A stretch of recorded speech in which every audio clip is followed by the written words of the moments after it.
Welcome back, everyone. Welcome back to another season, another edition here of the StarCraft Evolution League Season 2 Championship Round of 16 Group A. I'm of course VIP with you and joined by these amazing players, by the Boon Chats, and by my plushies as well. Welcome one and all to the beginning of something special here. Now, once again, I do apologize for not being able to cover the round of 28. There was a previous group stage to this one, which we were not able to cover. That was last week, as our week schedule was very busy, very intense, and I just didn't have the time or the free slots available to cover the round of 28. But we're at least here with the full round of 16. Let's go. Let us go.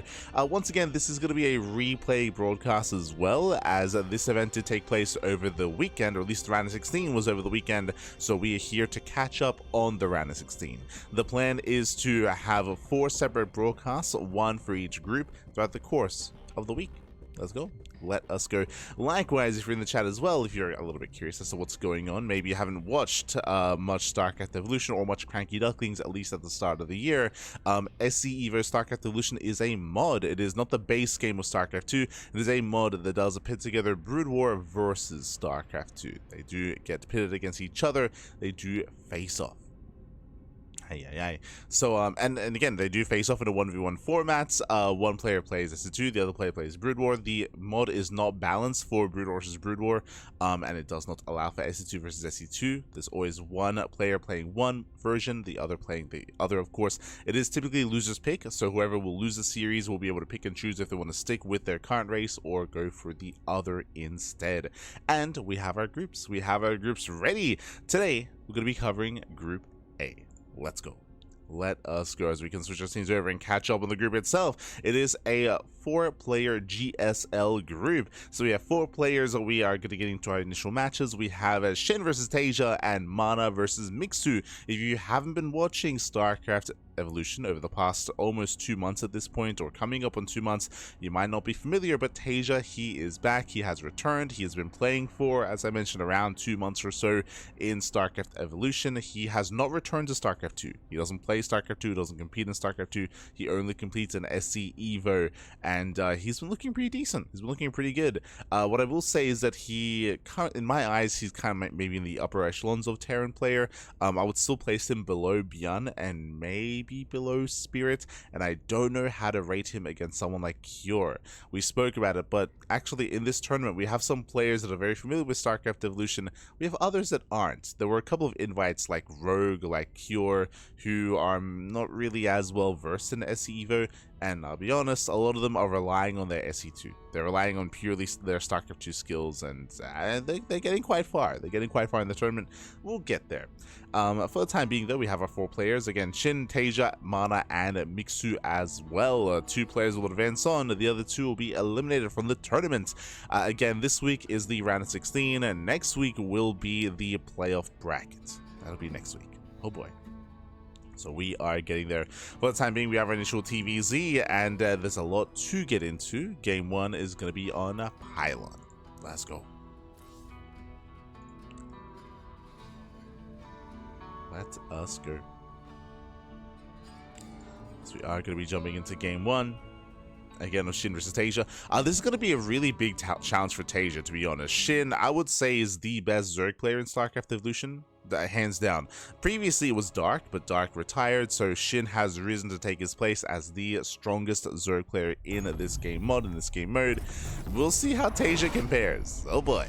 As spawning in the bottom right hand corner of Pylon, we have the South Korean Terran player. We have the pink Terran. Oh, it is Taeja from Asia. Not to be confused with Yaku. And spawning in the top left-hand corner, we have the South Korean Zerg player. We have the red Zerg representing Weibo Gaming, WBG. It is SHIN. Go. SHIN, of course, playing SE2 Zerg, and we have Taeja playing Brood War Terran. Okay. Again, Taeja, he typically is one to embrace the Brood War side of things that much more. If he can, he will pick Brood War over SE2. Meanwhile, SHIN opening up pool first. Now, when it comes to getting into this initial game mode. We have our initial 2 racks opener. We'll see if we throw down extra racks. There have been some trendy builds over the course of the season. We have had some amendment patches in the lead up here to the StarCraft Evolution Championship, just to balance some things out. Bio has been nerfed quite a bit. Bio for Brood War Terran, I mean, as it was, and it still is quite a strong way to play. I know that Zerg players have been having a very hard time against Bio Terran. Because of that, we have had some nerfs when it comes to stim timings, likewise the Marine, the Medic as well. There's been a lot of targeted balance changes to some of these key units, and a lot of it is also to deter the strength of something like a 3 racks. But now we have the initial 2 racks opener into expand, so a bit of a later setup here. Meanwhile, SHIN back at home does make an abundance of Lings. Remember, pull first. So we have 6 Lings already moving out. We have another pair of Lings behind this as well. SHIN, he's going to be committing across the map, and we'll see what he can get done as he does hide against the SEV. Thanks to the Overlord, he saw that. He gets spotted. Bunker is denied. Taeja was trying to be a little bit cheeky here, and here come those Zerglings back at home. Taeja, he is building up his Marines, again making 2 at a time, and he should have a decent amount of Marines here, even gaining high ground vision, hunting down the Overlord. Overlord is going to be hunted down, and the Overlord will fall. Very nice pickup. Lings, they come in, they will clean up some of these Marines over. The wall is solid. The wall is up, and Taeja is holding. Or did I speak too soon? Can we focus on that racks? Oh, not quite. Yeah, the racks will hold. Taeja defends, and with that, the game will continue. Behind this, we have the Academy on the way, bearing in mind that add-ons are a little bit different here in Brood War. So again, we have the Academy. This is going to be for Stim. The Academy does also grant access to Firebats and to Medics as well. So it's a big tech structure here for Bio. We do have a 3-rack setup currently, at least. We're building up that Marine force, working towards Stim, working towards that Stim time. Now, when it comes to SHIN and his game state here, he is in a kind of a rough position, I would say. Sure, he was able to catch some Marines, but he lost an Overlord, and he delayed his expansion, and he delayed his droning in favor of the early spawning pool. Was it worth it in the end? I would say no. It was not worth it in the end. So SHIN, he has some catching up to do. He has to drone up quite heavily. His 3rd base is also quite late as well, so SHIN has got some recovering to do. And welcome to Pylon. I should not gloss over the map itself. Pylon is known for being a very small map, short rush distance by ground. This map favors aggression, and we're expecting aggression out of Taeja. We spoke about it. Stim is on the way. Once it finishes, he can send it across the map, and it can hit quite hard. Again, these 3 racks builds hit different. Why? Because of the Medic. Typically in StarCraft 2, going for a 3 racks, going for specifically a 3-1-1, takes a lot longer, because in StarCraft 2 you have to wait for the factory, you have to wait for the starport, you have to invest into medevacs. If you wanted to go for a 3 racks like this, you would hit without any medic support, without any healing support. In Brood War it's different. The medic's already here, and Taeja's already pushing. Stim is done in a couple of seconds. A very crisp timing here by Taeja, and Taeja will see if we can break through. We have a spine crawl on the way. We have the Queens, where they are in position. Roach1 behind this as well. SHIN, he's trying to prepare. If given some time, SHIN, he will be secure on 2 bases, but he's still stuck on 2 bases. You can see Taeja checking for a 3rd. He's checking for a 3rd base. The 3rd base doesn't exist. Taeja's going to be feeling pretty good about that. And SHIN, he may just have to be forced into a 2-base all-in. Roaches are on the way. SHIN defense. At this point, like, Roach production is well underway. Oh. So we have the initial upgrades in production as well.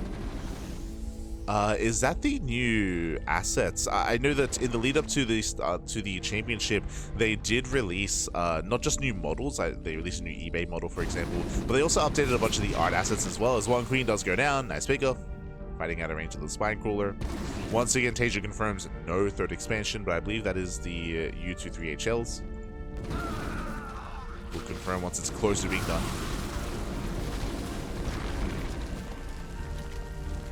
But there were a bunch of new art assets that were added to the game. And SHIN can now finally expand, but again, a very late 3rd base for SHIN. Very delayed.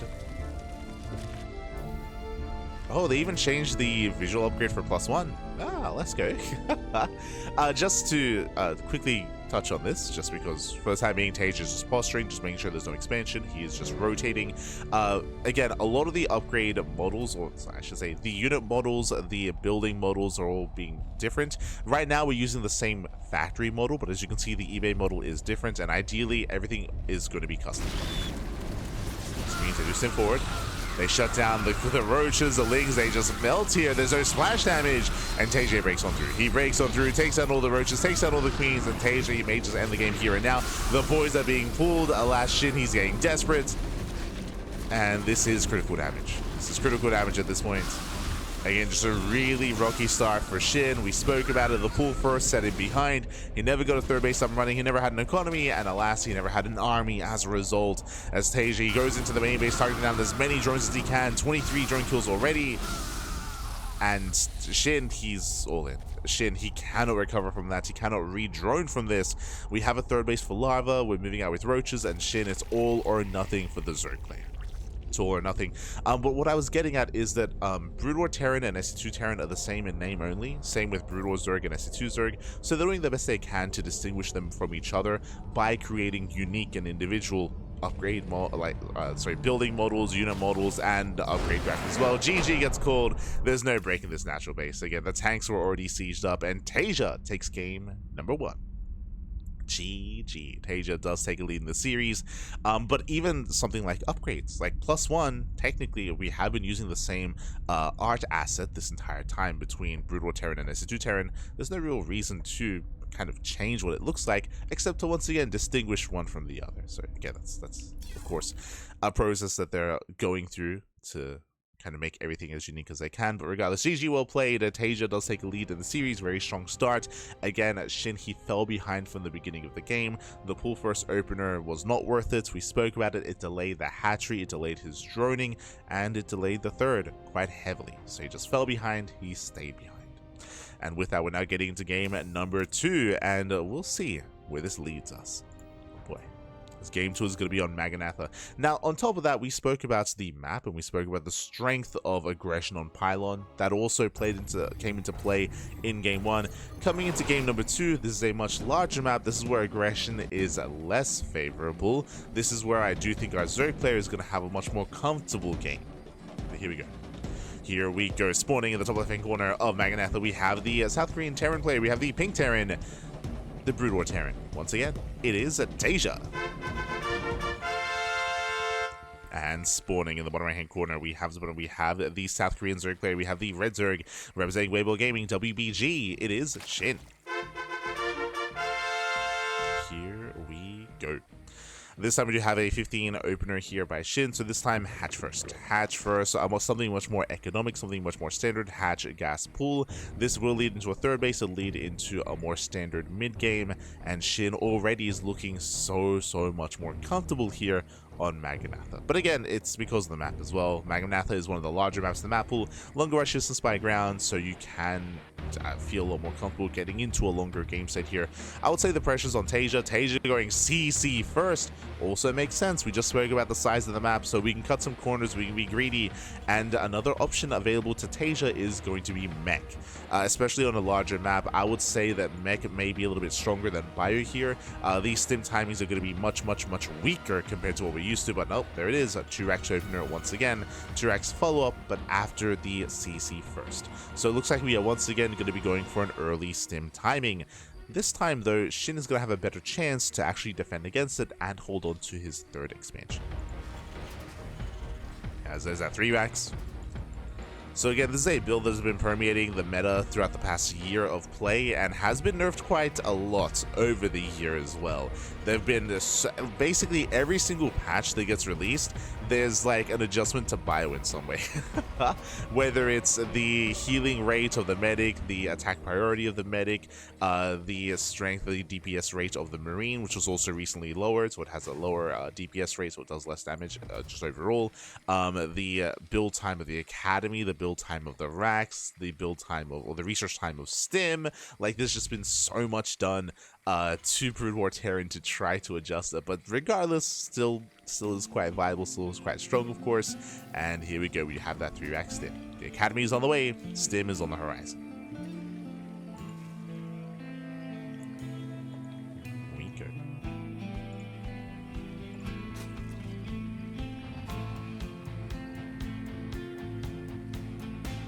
We're working towards that Stim timing. Meanwhile, SHIN, he is securing himself on 2 bases. Late third. Ooh. Later third base from SHIN. Interesting. Stim has begun.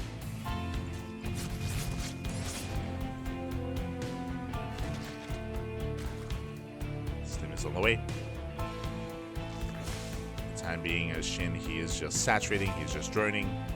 And intentionally staying on 2 bases, he's mining quite a lot of gas. He's skipping link speed. It looks like we're opening up Roach. Okay, so 2-base Roach out of SHIN. Yep, there it is. We have the Roach horn thrown down. The Queens are in position. 2-base Roach. The tell here was, of course, no expansion, but also the fact that he did not research link speed. So 2-base Roach out of Azurk. This is a very safe play. This is a very safe way to play, a very safe opener, and it means that he will be safe against any kind of Stim timing. The sacrifice, of course, is going to be his economy.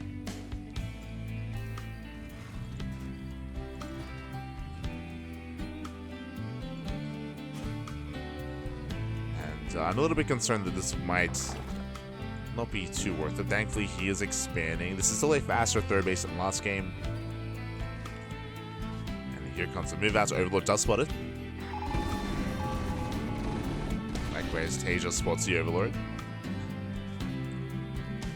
Does take it down.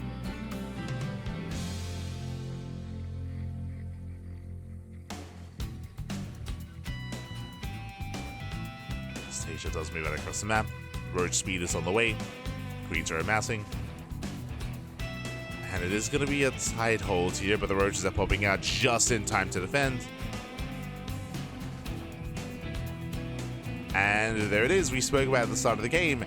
It looks like it's mech. We have 2 factories in production. I mean, you can go like these Stim timings, then switch into mech. We'll see if that's the case here, if he's just getting into his own tank support. We'll see what Taeja takes us.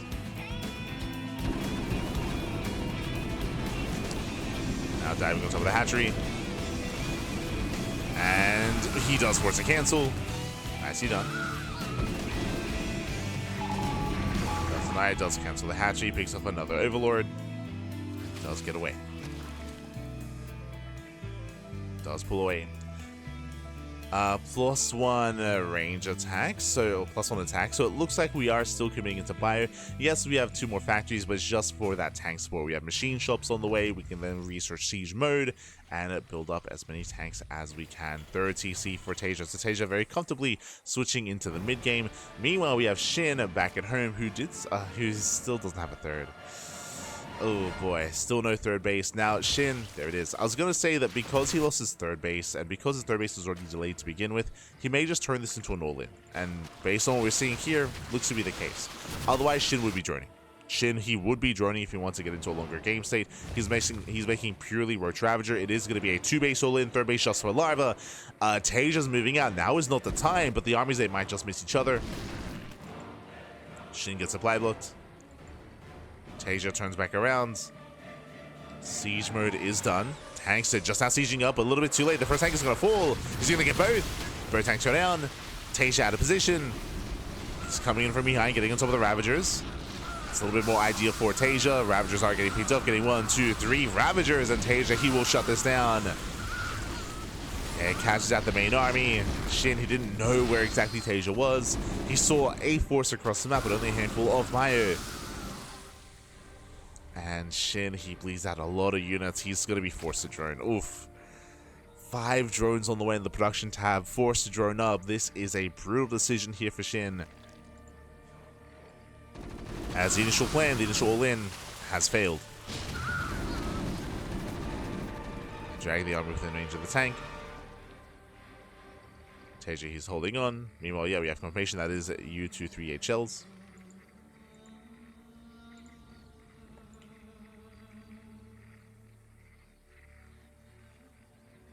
So that is going to be a new graphical asset. Same with the +1 upgrades. Behind this infestation pit. We are taking up. So SHIN, it looks like he's going Roach Ravager into Infestor, into Hive, into Ultra. This is a style that SHIN, he actually popularized on this map at, not EWC, at DreamHack Dallas. At DreamHack Dallas, if you remember, this is how SHIN was able to bring down Clem. Not with the exact same build, but the same style, I should say, overall. As, oh, my apologies. I was assuming he was going and taking into Hive, but we're investing quite a bit here into Ling Speed, into a second Evo Chamber first, and we're not quite rushing into the Hive as quickly. We're still expecting Infestors at least, but we'll keep an eye on SHIN.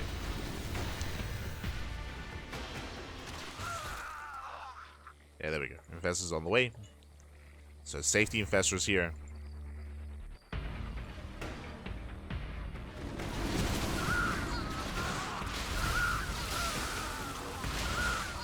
Nice snipes, nice star stepping. Takes down a couple of key medics. That was, what, 3 medics going down. Range upgrade on the way.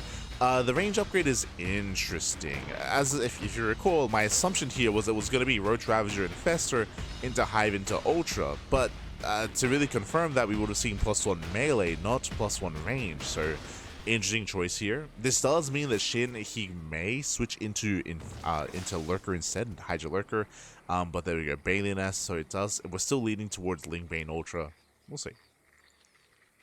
He might just want to make sure his Roach Ravager is a little bit more robust. As that is a tank line. Tanks are set up. Taeja is secure.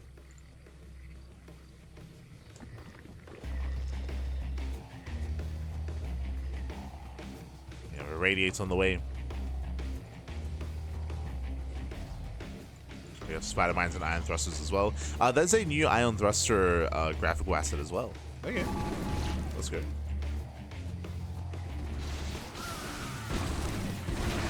When I say new, again, there was a patch just before this championship that did make some of these adjustments.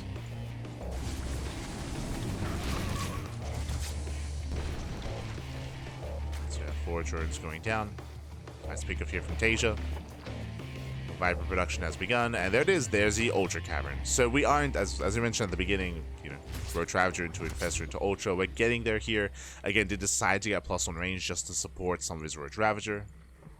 Does mean that melee upgrades are going to be delayed, so there's the downside to that, of course.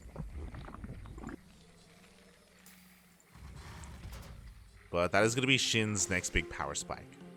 Now, if you look at the supplies here, remember, the soup does lie. Roach Ravager is very supply inefficient, and SHIN's army is still very Roach Ravager heavy, so he needs to trade.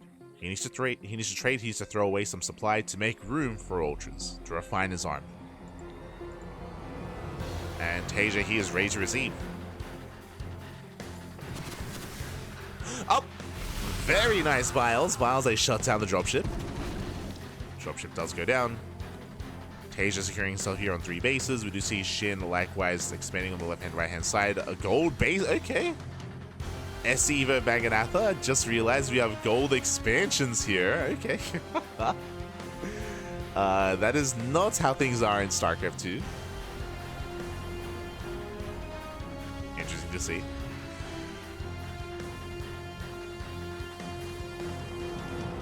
So kind of waiting on the way. +1 melee has begun. SHIN, again, as a reminder, he does want to trade. And he's going in. He does go in where the irradiates. Nice blinding clouds here on the tanks. Irradiates are late. Yeah, late irradiates. Ling Bane does get on top of this. Oh my god, so many blinding clouds. The tanks, they do nothing. The tanks, they do nothing. Tanks are going down. The boys are being pulled. And SHIN, he will break the third. I said he wanted to trade. We might not even see Ultras this game. Might not even see them. SCVs are all going down. Again, Taeja, he was late to react, late to respond. Again, we're only now getting irradiates after the fight is concluded. After it's concluded. And SHIN is just going for the kill. Going for the kill, going for the throat. He breaks through that mineral line. And with that, we're going to the ace match. We're going to the ace match. We're going to game 3. Again, after the initial sim timing, Taeja was very passive. And GG gets called. SHIN, he will tie the series up. GG. GG, well played. I never even realized that we had gold bases here on the SEL version of Maganatha, so really interesting. We have some gold bases. They didn't really come into play. Winding it back, as a reminder, we saw that Taeja, he was unaware of the army coming his way. He had a really nice spread, a really nice defensive setup. Ideally, you do want to be able to engage ahead of time with your science vessels, with your irradiates. We saw that the irradiates were very, very late, just because it looked like Taeja, again, he was caught off guard. Straight up, he was just caught off guard. He was not expecting the army to move in at that time. He had very little map vision and map control, very little map awareness, maybe a better way of putting it, so he didn't know what was coming his way until it was already in his face. GG, well played. With that, we're now getting into the ace match, and we have a bit of a role reversal here. Okay, we're going to be getting into Sylphid, and Taeja is switching to SC2 Terran. Let's go. Let us go. And spawning in the bottom right hand corner of Sylphid, we have the now StarCraft 2 Terran player. We have the pink Terran. It is Taeja. And spawning in the top left-hand corner, we have, top side of Sylphid, we have his opponent. We have the South Korean Zerg player. We have the Brood War Zerg. It is SHIN. Here we go. Now, welcome on to Sylphid. Sylphid is a 3-player spawn map. You can spawn in top side, right side, or left side. So 3 possible spawn locations. On top of that, no Reaper Cliff. There is no Reaper Cliff into the main base or into the natural at all. It is all in the same plane of elevation. There's no high ground advantage or high ground setup here. So I would say that it is more difficult for Terran players to scout to figure out what is exactly going on across the map. If SHIN were to be cheeky, if he were to hide some tech, for example. Likewise, welcome to a very different kind of form of ZVT. Here from the side of Brood War Zerg, it is a little more commonplace to go laying a Hydra into Lurker tech, of course. Mutaplay is viable. I would say Mutaplay is a little bit more viable on larger matches. On larger maps, I meant to say. But we'll see. We'll see how SHIN does approach this. Oh boy.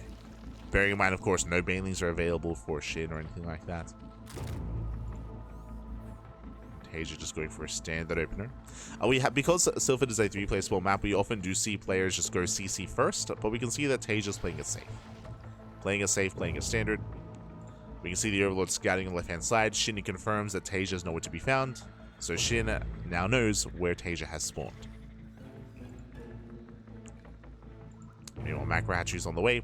As I mentioned before, Brood War Zerg is the same as SC2 Zerg in name only. Because there are no queens, macro hatches are a must. You do need these macro hatcheries to maintain your larva, so it's a lot more common to get a lot more hatcheries just for production purposes. Also for SimCity as well, this does help wall up the natural base to deter Hellion dives and Hellion runbys.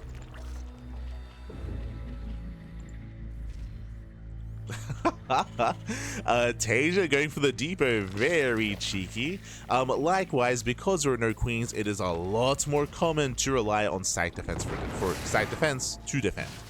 So we're going for the creep colony, going for the sunken colony behind this as well. Meanwhile, SHIN rushing into a very fast lair. That is a lair before link speed, and I do really like this decision here by SHIN. As a reminder, what did we say? Remember, no Reaper Cliff.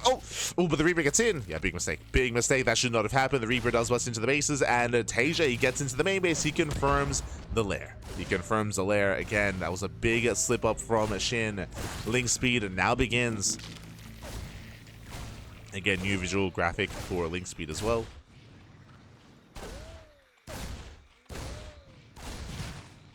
And rushing into a lair like this screams Mutaplay. And Taeja still has that Reaper alive. Again, because link speed was delayed, that means that this Reaper has free reign. Just free damage on the links. Oh, as we can see, SHIN trying to catch out the Reaper. There it is, Spire is on the way. Even though Taeja doesn't see the Spire, like, the timing of the lair screams Spire.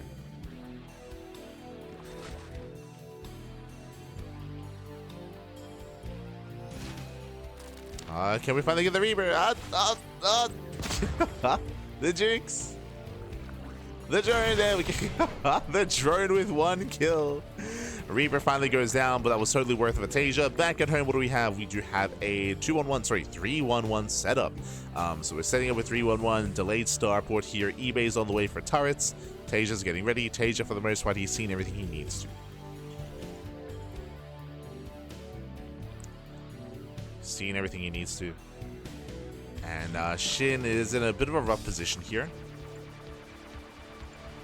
We'll see what he can pull off.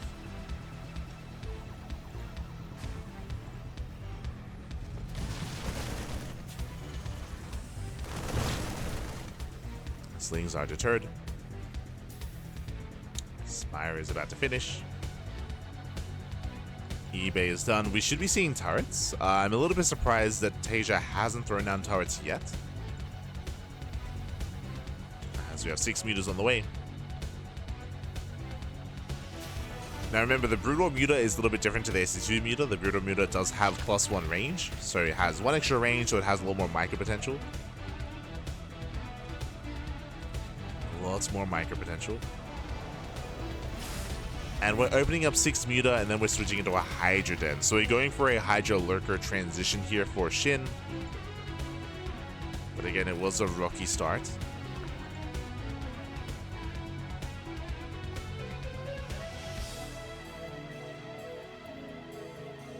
So Mutas do move out. Lurker, we're just rushing into Lurker tech. The Lurker upgrade is on the way. Catching a couple of Marines. 1, 2, 3 Marines going down. Stim is not yet done. Stim is incomplete. Turret's just now finishing up. Turret's in the mineral line, but not in the production. So greedy move here by Taeja gets punished. So far that's 6 Marines going down. And not a single Muta.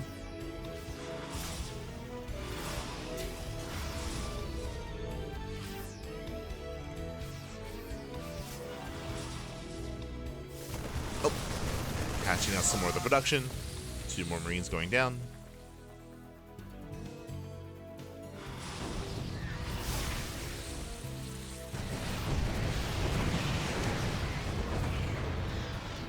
SHIN does barely get away. Still no third expansion. Like, his base is so delayed.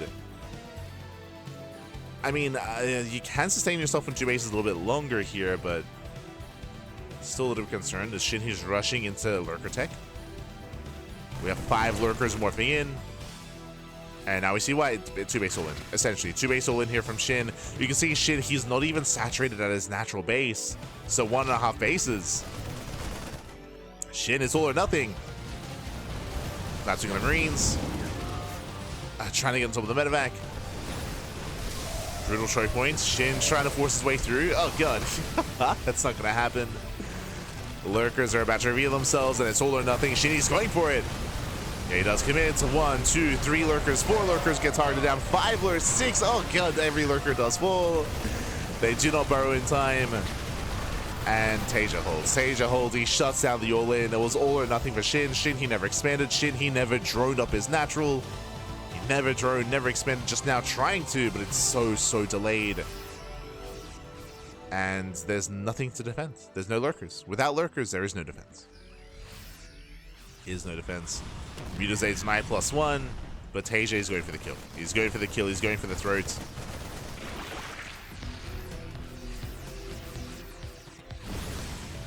Spots attack.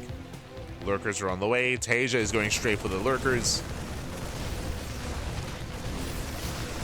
Oh. Does focus on the Mutas, not bad. Oh my god. It's a lot of Mutas going down. SHIN, he will be able to barely hold on. Does barely hold. Remember, the cocoons of the Lurkers are insanely robust. They have a lot of armor. So Taeja was waiting for them to morph in.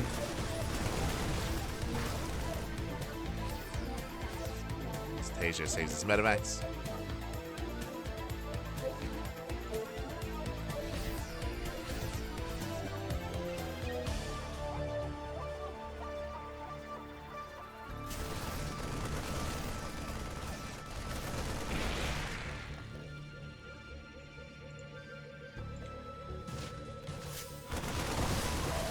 And this is a bit of a desperation move here from SHIN. Going across the map, he's got 3 Lurkers. And he'll soon have 0. They are spreading quite nicely here. And Taeja spreads, cleans up all the lurkers. GG gets called. Those are the final lurkers. And Taeja, he will take the series at 2-1, advancing on to the winners match. GG. GG, well played. Again, a cheeky opener out of SHIN, but as we mentioned, SHIN, he did have a massive blunder at the start of the game where he failed to deny the Reaper Scout. One of the big advantages of Sylphid is there's no Reaper Cliff into the main base, so it is difficult and almost impossible for the SE2 Terran player to scout into the main with his Reaper, but Taeja slipped in. He was able to slip in, he was able to slip by. We saw that, alas, SHIN, he was barely out of position, didn't deny the scout.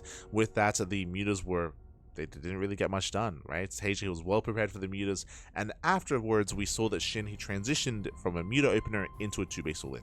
Saying 2-base all-in is generous. Remember, it was a 1.5 base all-in in the sense that he had 1.5 base saturation, so it was all or nothing, and alas, in the end, he did fail with said all-in.